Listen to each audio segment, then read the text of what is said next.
마태복음 26장 36절부터 마지막 절까지 봉독하겠습니다. 마태복음 26장 36절입니다.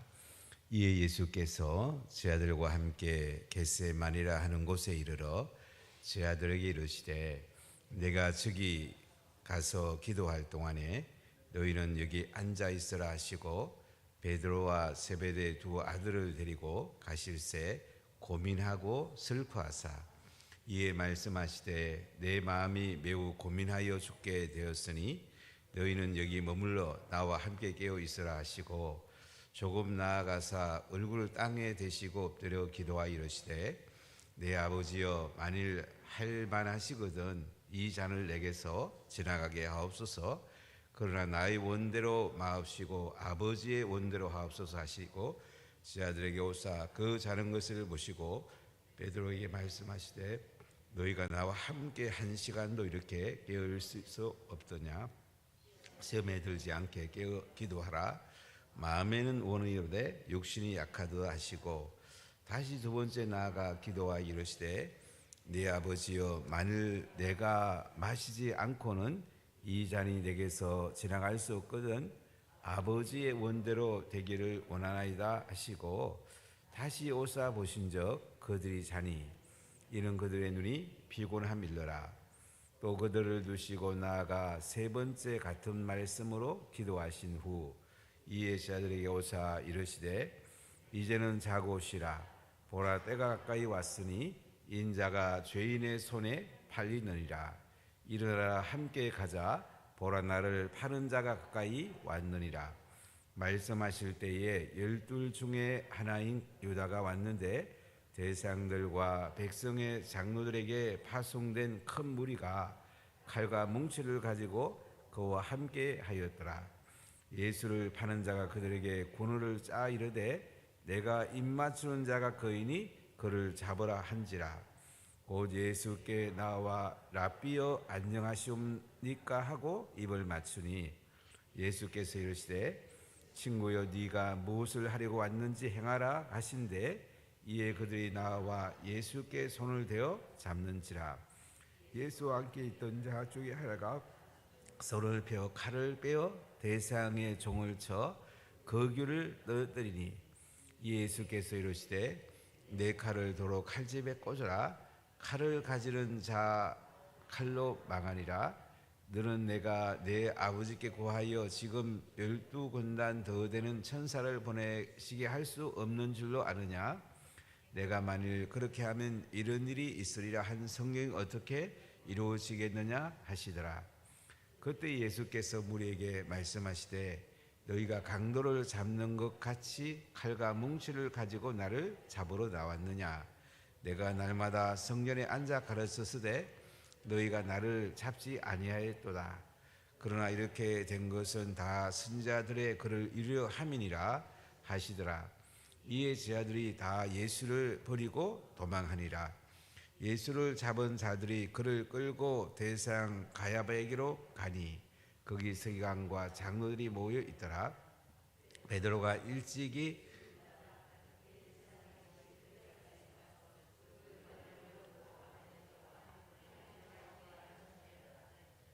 대상들과 온 공회가 예수를 죽이려고 그를 칠 거짓 증거를 찾으매 거짓 증인이 많이 왔으나 얻지 못하더니 후에 두 사람이 와서 이르되 이 사람의 말이 내가 하나님의 성전을 헐고 사흘 동안에 지을 수 있다 하더라 하니 대상이 있어 예수께 묻되 아무 대답도 없느냐. 이 사람들이 치는 증거 어떠하냐 하니 예수께서 침묵하시거늘 대상이 이르되 내가 너로 살아계신 하나님께 맹세하게 하노니 네가 하나님의 아들 그리스도인지 우리에게 말하라. 예수께서 이르시되 내가 말하였느니라. 그러나 내가 너희에게 이르노니 이후에 인자가 권능의 우편에 앉아 있는 것과 하늘 구름을 타고 오는 것을 너희가 보리라 하시니 이에 대상이 자기 옷을 찢으며 이르되 그가 신성모독하는 말을 하였으니 어찌 더 정인을 요구하리요. 보라 너희가 지금 이 신성모독하는 말을 들었도다. 너희 생각은 어떠하냐? 대답하 이르되 그런 사형에 해당하니라 하고 이 예수의 얼굴에 침 뱉으며 주먹으로 치고 어떤 사람은 손바닥으로 때리며 이르되 그리스도야 우리에게 선자 노릇을 하라. 너를 친 자가 누구냐 하더라. 베드로가 바깥들에 앉았더니 한 여종이 나와 이르되 너도 갈릴리 사람 예수와 함께 있었도다 하거늘 베드로가 모든 사람 앞에서 부인하여 이르되 나는 네가 무슨 말을 하는지 알지 못하겠노라 하며 앞문까지 지나가니 다른 여종이 그를 보고 거기 있는 사람들에게 말하되 이 사람은 나사렛 예수와 함께 있었도다 하며 베드로가 맹세하고 또 부인하여 이르되 나는 그 사람을 알지 못하노라 하더라. 조금 후에 곁에 섰던 사람들이 나와 베드로에게 이르되 너도 진실로 그 도당이라 내 말소리가 너를 표명한다 하거늘 그가 저주하며 맹세하여 이르되 나는 그 사람을 알지 못하노라 하니 곧 닭이 울더라. 베드로가 예수의 말씀에 닭 울기 전에 네가 3번 나를 부인하리라 하심이 생각나서 밖에 나가서 심히 통곡하리라. 아멘. 예수님께서는 목요일 날 저녁에 제자들의 발을 씻기시고 떡을 떼어주시고 잔을 나눠주십니다. 제회 만찬을 베푸신 다음에 감람산으로 가시면서 찬미했다고 말씀합니다. 이 찬미란 말은 할렐이란 말인데 시편 118편 말씀을 찬송하면서 겟세마네 동산으로 가시게 됩니다. 마가다락방에서 기드론 시내를 건너서 겟세마네 동산 올리브 기름을 짜는 틀이 있는 그곳에 가셔서 하나님 앞에 기도하시게 됩니다. 빗방울이 땅구멍을 통해서 나올 정도로 예수님은 하나님 앞에 간절히 기도하십니다. 제자들과 함께 갑니다. 세 제자와 함께 조금 앞에 엎드려서 하나님 앞에 기도하게 됩니다. 이때 예수님은 9명의 제자는 여기 앉아 있으라 그러고 베드로, 야고보, 요한을 데리고 나가셔가지고 고민하고 슬퍼하게 됩니다. 이때 예수님은 오늘 38절에 보면 내 마음이 매우 고민하여 죽게 되었으니 너희는 여기 머물러 나와 함께 깨어 있으라. 예수님은 세자에게 내가 심히 고민하여 죽게 되었다. 너희는 여기에서 머물러가고 나와 함께 깨어 기도하라. 이렇게 예수님의 심정을 제자들에게 말씀을 합니다. 예수님 벌써 예루살렘에 올라오시기 전에 3번이나 내가 예루살렘에 올라가면 대제사장들과 장로와 서기관들에게 내가 죽임당한다. 십자가에 돌아가실 것을 알고 계셨고 이것이 죄인들을 구원하는 인류를 구원하는 길인 것을 예수님은 아셨지만은 십자가 돌아가시 전날 밤에 인성적으로는 매우 고민하여 죽게 되었다. 이렇게 말씀합니다. 십자가는 그 당시 반역자라든지 가장 악한 죄를 지은 사람들을 십자가에 매달게 됩니다. 예수님이 십자가에 달리실 때에 양쪽의 강도도 유대 분리주의자들, 열심당원, 로마로부터 독립운동하는 사람들, 이 사람들을 십자가에 매 달게 됩니다. 로마 입장에 보면 반역자들이죠. 이렇게 십자가는 참혹한 사람만 매달아 죽이는 정말 고통스러운 형벌입니다. 스파르타쿠스가 로였는데 로마를 향해서 로마 입장에서는 반역한 거죠. 노예로서는 해방운동한 거고 그때 수천 명을 로마 시내에 십자가에 매달게 됩니다. 반역자들, 참으로 악한 사람들의 십자가에 매다는 로마의 형벌인데, 이 형벌에 예수님이 반역자와 같이 달리실 걸 생각할 때에 얼마나 마음이 아프시겠습니까? 육신도 아프시지만은 사람들에게 반역자와 같이 악한 사람이라고 욕받을 것이고, 또 하나님께로부터 버림받을 것 생각할 때에 얼마나 고민되고 아프셨겠습니까? 자, 이때 예수님은 세 제자보다 조금 앞에 나가서 얼굴을 땅에 대시고 엎드려서 이렇게 기도합니다. 같이 한번 봅시다. 조금 나아가사 얼굴을 땅에 대시고 엎드려 기도하여 이르시되, 내 아버지여, 만일 할 만하시거든 이 잔을 내게서 지나가게 하옵소서. 그러나 내 원대로 마옵시고 아버지의 원대로 하옵소서 하시고. 예수님은 십자가 지는 고통을 아셨고, 인성적으로는 십자가를 지고 싶지 않았습니다. 그러나 예수님은 내 원대로 마옵시고 아버지의 원대로 하옵소서. 이게 깊은 기도입니다. 얕은 기도는 하나님, 내가 이거 원하는데 이거 해주세요. 내 자녀 잘되게 해주시고 재정 풍성히 부으시고 잘되게 해달라는 쪽으로 우리는 기도하죠. 좋은 기도입니다. 또 그렇게 기도해야 됩니다. 근데 이거보다 더 깊은 기도는, 하나님, 제가 고난받아도 잘 이기게 해주십시오. 제가 오해받으며 십자가에 매달려 죽어도 제가 감당하게 해주십시오. 제가 하나님 앞에 버림받아갖고 지옥의 썩맛을 보더라도 하나님, 제가 십자가에 달리게 해주세요. 이렇게 기도하는 거예요. 참 예수님은 깊은 기도를 하시죠. 그리고 제자들에게 와보니까 자고 있는 거예요. 예수님은 십자가에 매달려서 그 고통스러운 십자가를 져야 되는데 지금 제자들은 예수님의 심령을 모르고 있는 거예요. 너희가 나와 함께 한 시간도 이렇게 깨어 있을 수 없더냐. 시험에 들지 않게 깨어 기도하라. 마음에는 온유로되 육신이 약하다. 예수님은 제자들을 향해서 한 시간 동안도 깨어 있을 수 없더냐. 시험에 들지 않게 깨어 기도하라. 여러분, 기도하지 않으면 시험에 들게 됩니다. 누구든지 그렇습니다. 사람은요, 하나님 은혜가 없으면요, 성령 충만하지 않으면 자기도 모르게 시험 드는 거예요. 섭섭하고 힘들고, 그리고 따돌림 받는 것 같고, 열심히 했는데 나는 이렇게 되지 않나 싶고. 기도 안 하면 그렇게 되는 거예요.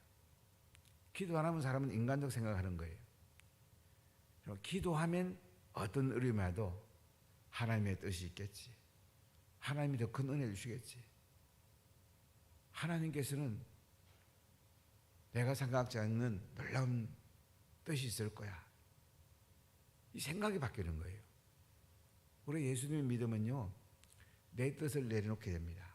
나를 낮추게 됩니다. 하나님의 뜻을 찾게 됩니다. 겸손하게 됩니다. 하나님을 높이게 됩니다. 나보다 하나님을 생각하게 됩니다. 신앙이 깊을수록요, 순교자의 영성을 가질수록 나는 점점 없어집니다. 얕은 신앙은 자꾸 내가 큰 거예요. 하나님은 작은 거예요. 물론 예수님 안 믿는 사람은 하나님이 안 계신 거고요. 우리 예수 믿는 사람 속에도 신앙이 자랄수록 하나님 더 크게 보이는 거예요. 아주 하나님 크게 보일 때에 우리는 내 뜻대로 마옵시고 아버지의 원대로 하옵소서. 깊은 데까지 나갈 수 있는 거예요. 안 그러면 이 제자들처럼 예수님은 십자가에 지금 끌려가서 돌아가셔야 되는데 기도해야 될 시간에 잠자고 있는 거야. 여러분, 하나님의 뜻을 깊이 헤아리십시오. 또 조금 할 수만 있으면 여러분, 담임 목사의 뜻도 조금은 생각해 주십시오. 한 목사님이 이런 얘기를 하시더라고요. 동네에 있는 합동성에는 제일 큰 교회입니다. 거기는 총회장로 배치를 했습니다.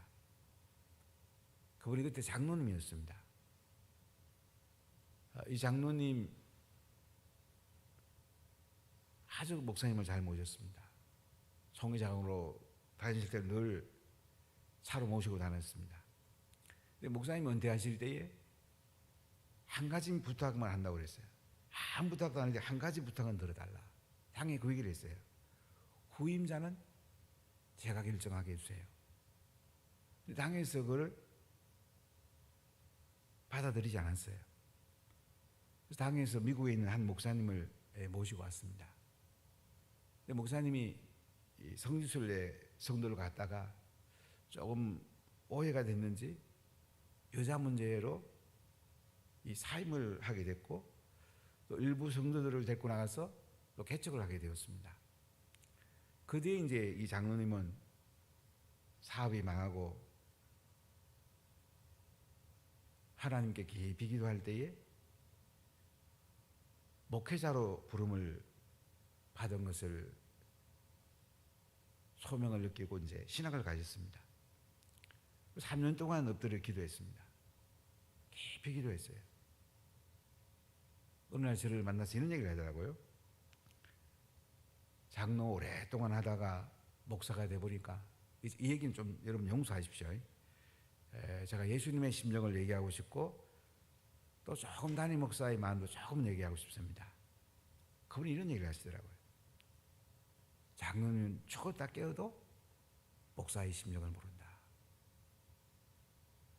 왜 그런 얘기 하시냐니까 자기가 목회를 해보니까 그렇더라는 거죠. 그때 목사님이 다 제외하고 후임만 내가 결정하게 달라면 그거 당연히 들어드려야 했는데 그거 안 들어드리고 창교회가 절반도 더 줄었다고 그 얘기를 하면서 마음 아파하시더라고요. 우리가 하나님 뜻을 깊이 알아야 돼요. 제 아내 보고 저는 가끔 그런 얘기해요.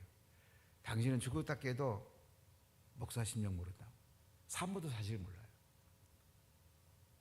목사 자녀를 둔 아버지, 어머니도 잘 몰라요. 이 목사 심정은 사실 잘 몰라요. 목사 안 해보면 잘 몰라요, 사실. 쉽지 않아요, 사실. 성도의 입장에 보면 여러 가지 하고 싶은 얘기 얼마나 많겠어요. 예수님이 지금 십자가 지로 가시기 전에 겟세마네 동산에 기도하면서 얼마나 마음이 아프시겠어요. 제자들은 모르는 거예요. 제자들은 모를 때 얼마나 마음이 아프시겠어요. 자, 이러고 두 번째 나가서 기도합니다. 내 아버지여, 만일 내가 마시지 않고는 이 자리 내게서 지나갈 수 없거든 아버지의 원대로 되기를 원하나이다. 하나님 뜻대로 따르겠다고. 예수님은 두 번째 나가서 또 기도하시는 것을 볼 수가 있습니다. 다시 와보니까 또 제자들이 또 자고 있는 거야. 눈이 피곤함이라고. 세 번째 가갖고 또 예수님, 이 잔이 내게서 지나갈 수 있으면 지나가게 해주세요. 그러나 지나갈 수 없으면 제가 아버지의 원대로 따르겠습니다. 이렇게 또 예수님이 기도하십니다. 그리고 또 돌아와가지고 이제는 자고시라. 보라, 때가 가까이 왔으니 인자가 죄인의 손에 팔리느니라. 일어나라, 함께 가자. 보라, 나를 파는 자가 가까이 왔느니라. 이렇게 예수님은 기도하시고 제 아들은 졸다가 예수님은 팔려가게 됩니다. 12 중에 하나인 가룟 유다가 대장들과 백성의 장로에게 파송된 무리가 칼과 몽추를 가지고 가룟 유다와 함께합니다. 가룟 유다가 약속을 했죠. 내가 입맞추는 거기가 메시아니까 예수라는 사람이니까 잡으라고. 그리고 가룟 유다가 라비오 안녕하십니까? 입을 맞추니까 예수님 다 알고 계셨죠. 친구여, 네가 무엇을 하려고 왔는지 행하라고 합니다. 그리고 예수님은 잡혀가십니다. 이때 베드로가 칼로 예수님을 잡으러 온 그 종의 귀를 떨어뜨리니까 예수님은 네 칼을 도로 칼집에 꽂아라. 칼을 가지는 자는 다 칼로 망하느니라. 너는 내가 내 아버지께 구하여 지금 12군단 더 되는 천사를 보내시게 할 수 없는 줄로 아느냐. 내가 만일 그렇게 하면 이런 일이 있으리라. 한 성역 어떻게 이루어지겠느냐. 예수님은 다 알고 계세요. 12군단 되는 천사들을 다 데리고 와서 다 썰어 죽일 수도 있어요. 그리고 예수님은 우리의 죄를 짊어지고 인류를 구원하기 위해서 십자가 길을 걸어가고 있습니다. 가룟 유다 3년 반 동안이나 재정을 감당하고 예수님과 함께 했던 그 가룟 유다에게 팔려가지고 이제 대제사장이 보낸 사람들에 의해서 끌려가고 있습니다. 참 얼마나 마음이 아프셨고 얼마나 힘드셨겠습니까? 그때 56절에 보면 예수님 무리들에게 이렇게 말씀을 합니다. 너희가 강도를 잡는 것 같이 칼과 뭉치를 가지고 나를 잡으려고 나왔느냐. 내가 날마다 성전에 앉아 가르치셨으되 너희가 나를 잡지 아니하도다. 그러나 이렇게 된 것은 다 너희가 다 선자의 글을 이루려 함이라. 선자의 글을 이루기 하시기 위해서 예수님은 잡혀가신다. 구약의 말씀을 이루러 예수님 오셨고 구약의 말씀대로 그분은 메시아로 오셨기 때문에 인류의 죄를 짊어지고 십자가에 죽으려 선자의 글을 이루려고 끌려가십니다. 근데 이때 보니까 제자들이 다 예수를 버리고 도망갔다고 해요. 요한만 십자가 밑에서 어머니 부탁을 받고요. 베드로는 대상 집까지는 따라갔지만 제자들은 다 도망가 버렸어요. 제자들은 하나님 뜻을 모르고 있어요. 예수님과 함께하면 한자리하고 좋은 줄 알았더니 예수님이 참호간 십자가에 끌려간다니까 다 도망가는 거예요. 여러분, 예수 믿는 게 쉬운 거 아니에요. 순교를 각오하면 아주 쉽고요. 생명이 아까우면 중요한 시간에 도망갈 수 있습니다. 예수님 참 고통스러운 십자가를 지고 와야 되는데 그렇게 3년 반 동안 훈련했던 제자들 다 도망가 버렸어요. 얼마나 마음 아프셨겠습니까? 저도 제자 삼으려고 참회를 많이 써봤는데 참 쉽지 않더라고요. 칭찬해주면 또 좋기도 하지만은 때로는 직면이 필요해요. 직면 안 하면 사람이 잘할 수가 없어요. 마을장이나 셀리들 가운데 보면 계속 격려만 하는 분들이 있어요. 참 잘하는 거예요. 나 그것만 갖고는 안 돼요.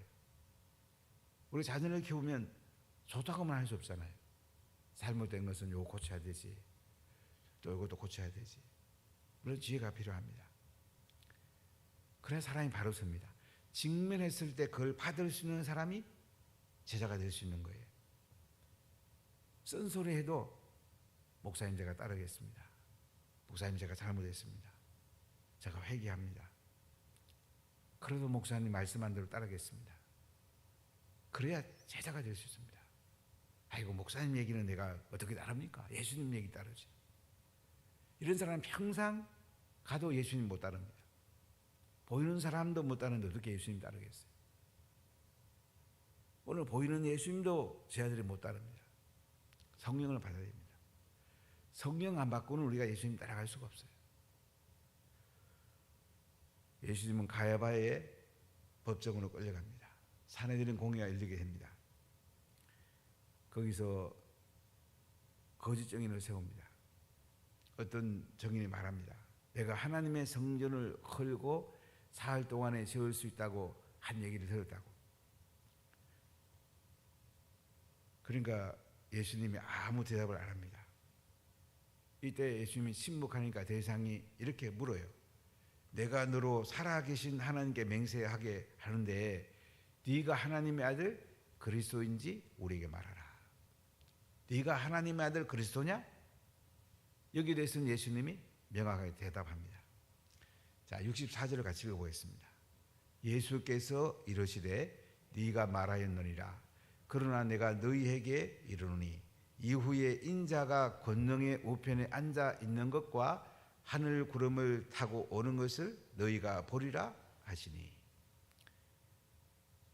예수님은 침묵하고 계시다가 네가 하나님 아들 그리스도 맞아?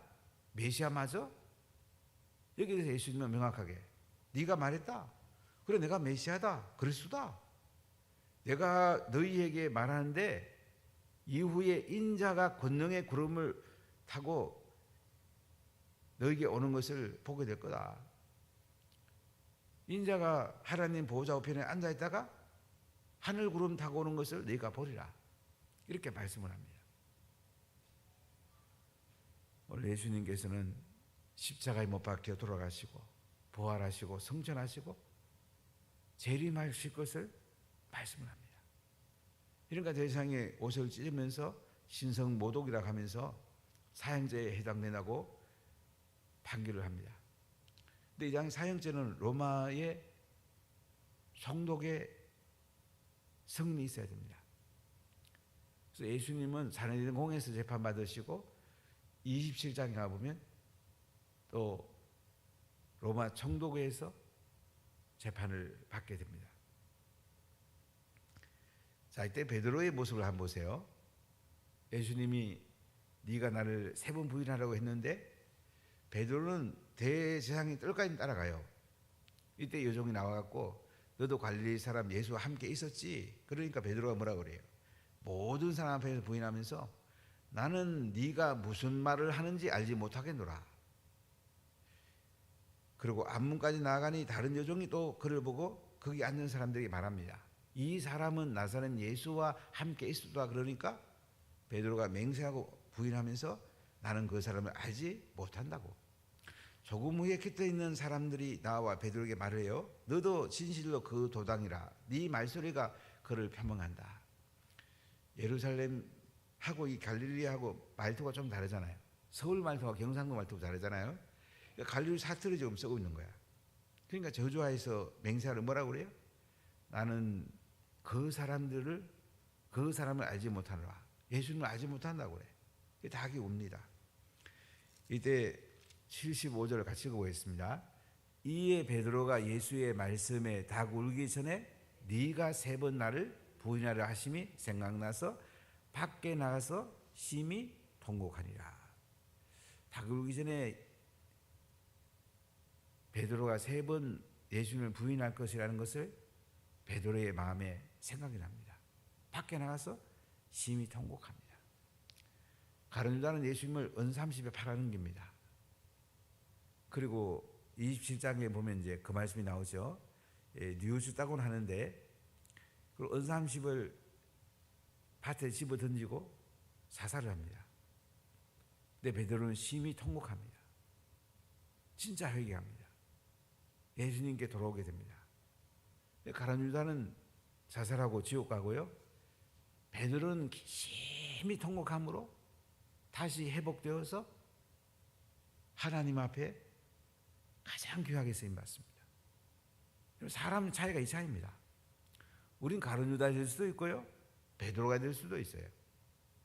차이가 어디 있느냐? 다 잘못할 수 있습니다. 가룟 유다 예수님 팔아넘겼습니다. 베드로 예수님 3번 부인했습니다. 예수님 보면 얼마나 마음이 아프고 인간적으로 얼마나 괘씸하겠습니까? 배신당해서는 얼마나 힘들었겠습니까? 한 사람은 끝까지 회개하지 않았습니다. 잘못을 심히 통곡하지 않았습니다. 한 사람은 심히 통곡하고 다시 유턴합니다. 다시 돌아왔습니다. 이 차이가 중요합니다. 여러분, 교회 신앙생활 하다 보면 리더가 됐다가 또 리더 내려놓게 될 때도 되고 인정받았다고 인정 못 받을 때도 있고 뭐 다양한 일들이 있지 않습니까? 중요한 것은 내가 살고 가정이 살려면 어떻게 해야 되겠어요? 어떤 자세를 취해야 되겠어요? 베드로의 자세가 중요합니다. 심히 통곡해야 됩니다. 금식하면 통곡해야 됩니다. 난다하면 사람은 회복되지 않습니다. 자신을 돌아봐야 됩니다. 가정에서 아내가 살면 남편도 살고 자녀도 삽니다. 다 살릴 수 있습니다. 아내의 통곡하는 그 깊은 기도 가운데 가정을 살려낼 수가 있습니다. 자녀를 살려낼 수가 있습니다. 이 베드로의 심정, 밖에 나가 심히 통곡하리라. 우리가 진짜 한번 통곡해 보지 않겠습니까? 우리는 약합니다. 언제 넘어질 수 있습니다. 저도 넘어질 가능성이 있습니다. 사람 누구나 넘어질 수 있습니다. 그러나 하나님 앞에 엎드려서 하나님, 제가 잘못했습니다. 저를 용서해 주십시오. 저에게 힘을 주십시오. 심히 통곡하고 하나님께 돌아왔으면 다시 하나님께서 존귀하게 사용하십니다.